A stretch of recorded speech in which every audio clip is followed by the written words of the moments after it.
Hey everybody, Todd Vandermeid back for another edition of Freedom Steel. Former NRA contract lobbyist, Illinois gun law guru, the gun Santa, and Rahimi is out. We did a live broadcast this morning.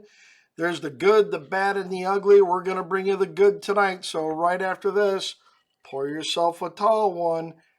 We're not the ones that are going to be crying in our whiskey tonight. So back right after this.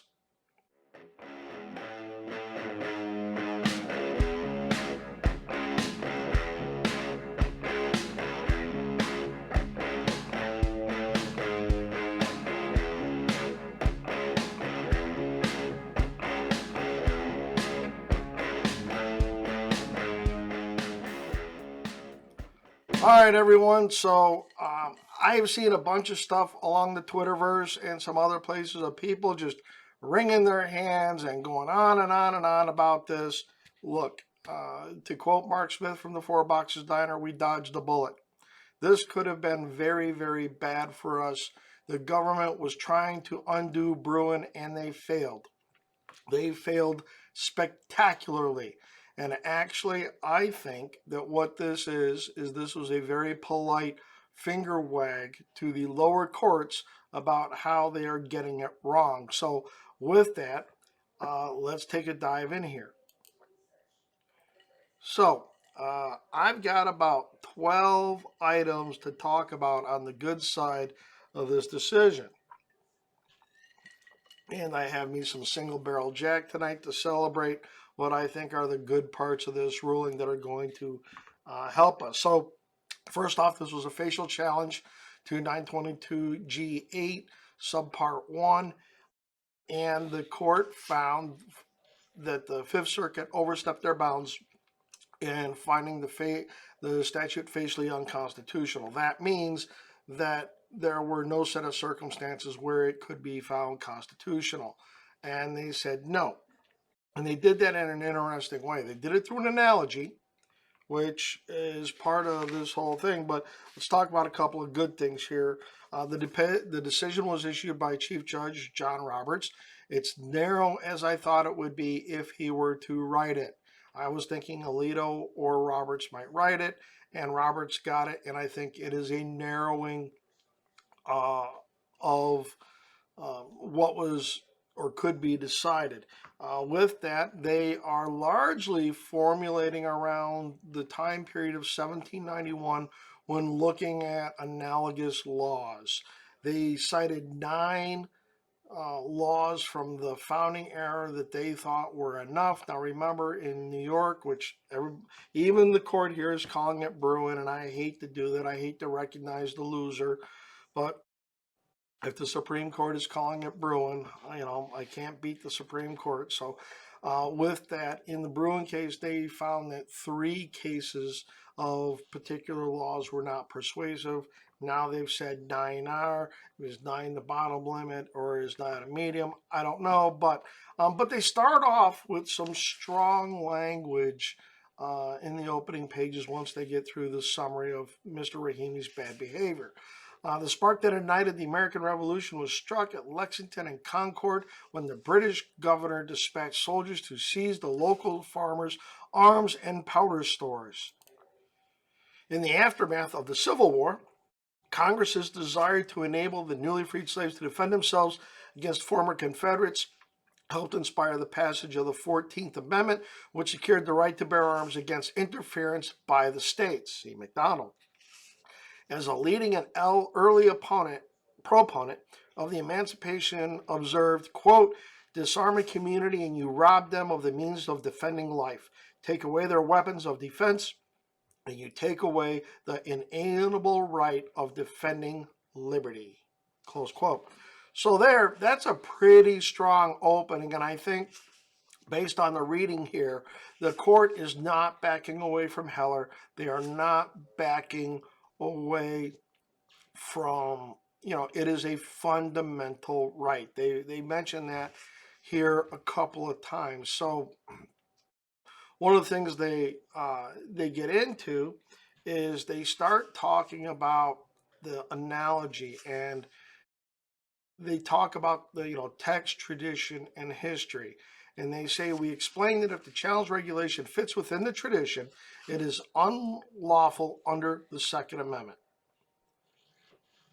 We also clarified that when the government regulates arms-bearing conduct, notice the words there, arms-bearing conduct. That is an expansion. That's not keep, that's not bear, that's arms-bearing conduct. Because when the government regulates other constitutional rights, it bears the burden to justify its regulation. Remember, a bunch of these lower courts have, one, tried to flip the burden. Two, they've tried to say, oh, this isn't covered under the Second Amendment. They make it pretty clear here that no, that's a wrong presumption. They go on. As we explained in Heller, for example, the reach of the Second Amendment is not limited to only those arms that were in existence at the founding. Rather, it extends prima facie to all instruments that constitute bearable arms, even those that were not yet in existence. Who do you think they're talking to right there?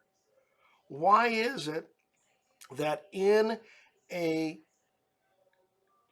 case that deals with whether a person who's been disarmed under a order by the court for domestic violence related issues, this isn't a gun ban case per se, but they felt the need to throw that in there. Hey, I think that definitely breaks our way on some things. I'll get into that a little deeper in the next video. As we explained to Bruin, the appropriate analysis involves considering whether the challenge regulation is consistent with the principles that underpin our regulatory tradition.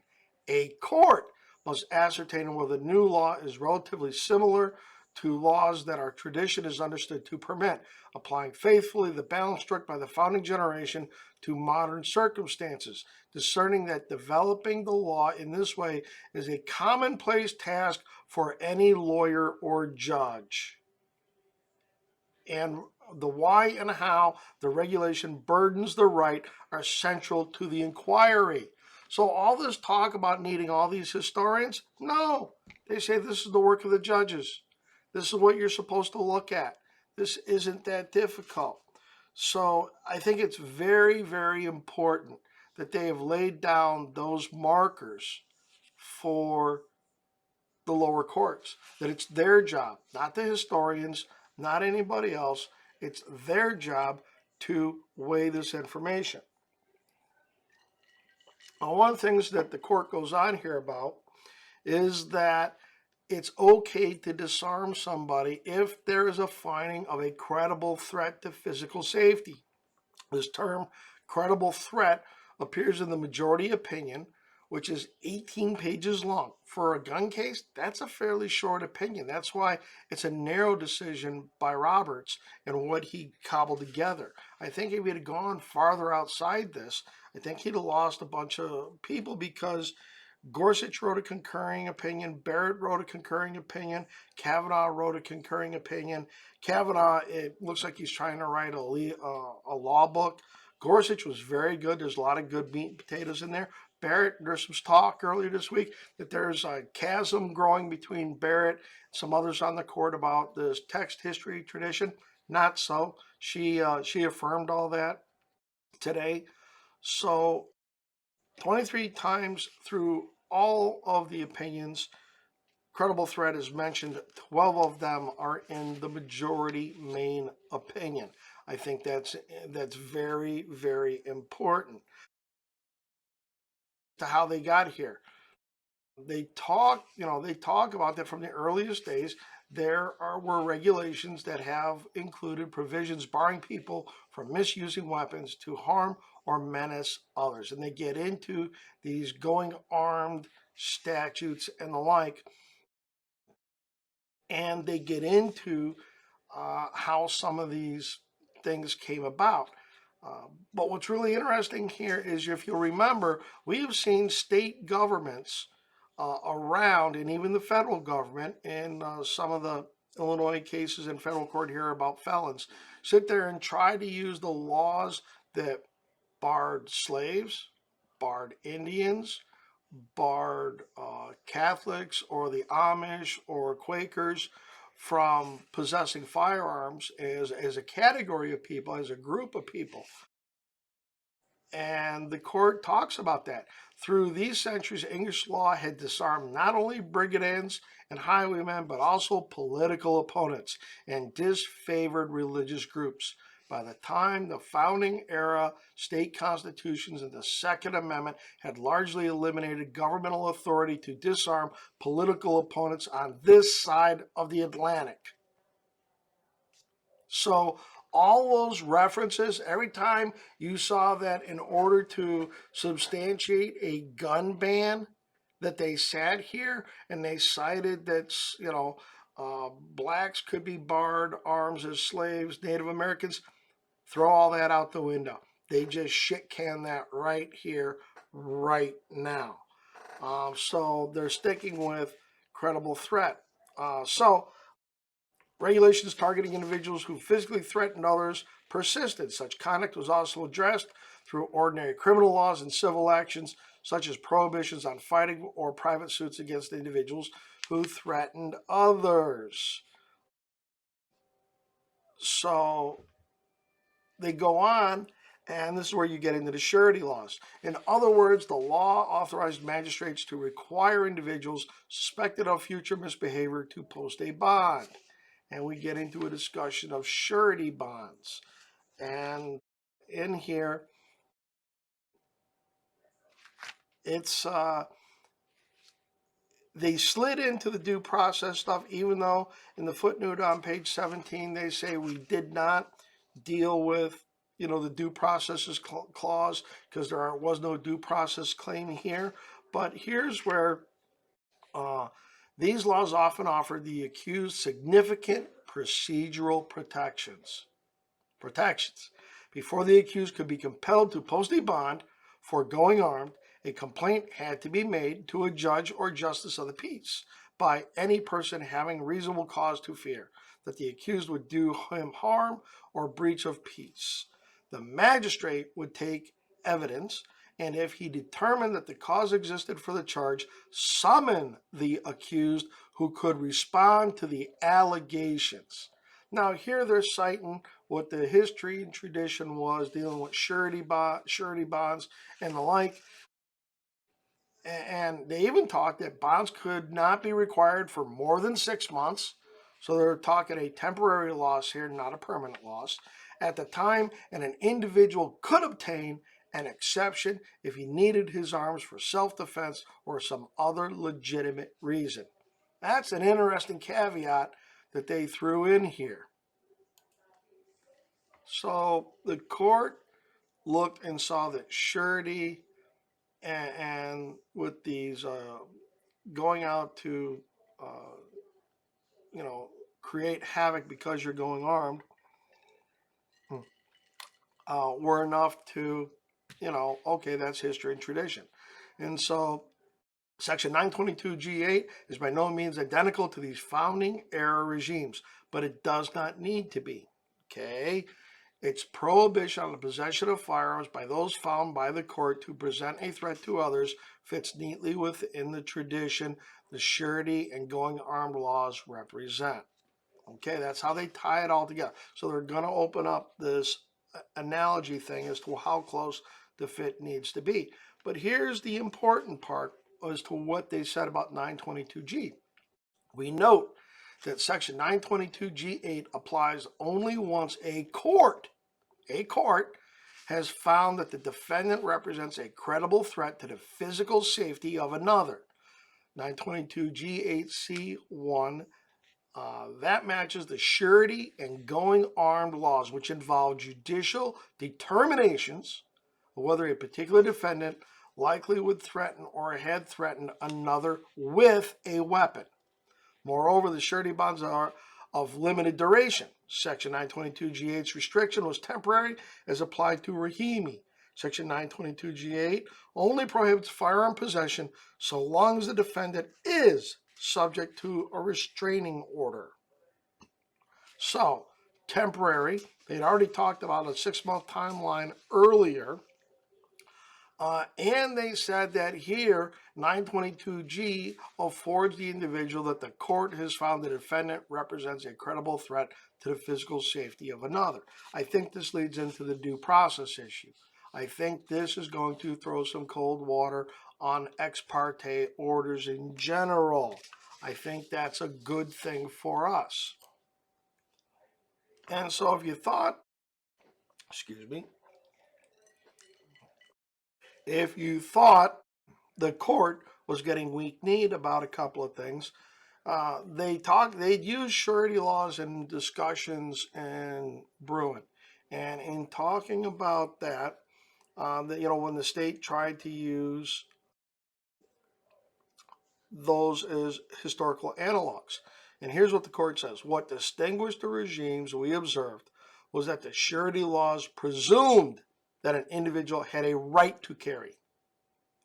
Presumed that individuals had a right to carry, whereas New York's law effectively presumed that no citizen had such a right absent a special need. So they're doubling down on right to carry. And they go back again to that the Second Amendment right may only be burdened once a defendant has been found to pose a credible threat to the physical safety of others. So there has to be this finding, and it's an important finding.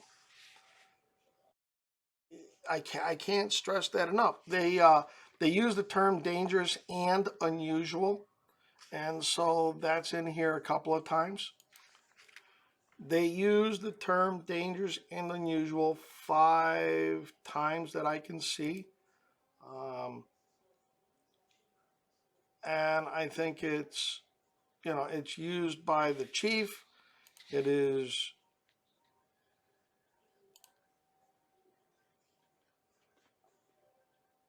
used by Thomas. It's used by Kavanaugh. So there is a couple of times dangerous or unusual shows up, but it's only when they are quoting founding era law. It's not what they are saying. They have married to dangerous and unusual. So, and one of the, like I said, there's 2 mentions by the chief about modern firearms being protected. This one that's really interesting here. When they're talking to Heller, the reach of the Second Amendment is not limited only to those arms that were in existence at the time of the founding. They go on by that same logic. The Second Amendment permits more than just regulations identical to ones that could be found in 1791. Holding otherwise would be mistaken as applying the protections of the right only to muskets and sabers. So 1791 is still the bulwark of the framework, and they turn around and they say you can't limit it to muskets and sabers. Again, I think that is a kick in the nuts to Easterbrook, the Seventh Circuit, and some others. So there are, in my looking of things, a dozen solid takeaways and wins for our side. I'll do another video here that kind of gets into where I think that's going to hit us in Illinois particularly, but I think that there is a lot of good here. And if you add this with Cargill, I think we've had a pretty good 2 weeks. Now, there's some things I'm not thrilled about. Like I said, the good, the bad, the ugly, and we'll get into those because I'm at 19 minutes here, and on all 12 subjects, I had barely a minute to try to deal with this. So as always, please like, subscribe, copy, paste this, share this around to all your friends. And the other side today was quoted on MSNBC saying they are just holding ground. So while you watch the newspapers and they all want to get out there and beat their chest like the Capital Facts Karens do about how bad this is for our side, it's just the opposite. We came out much better than they did on this whole subject matter. So as always, Frag out.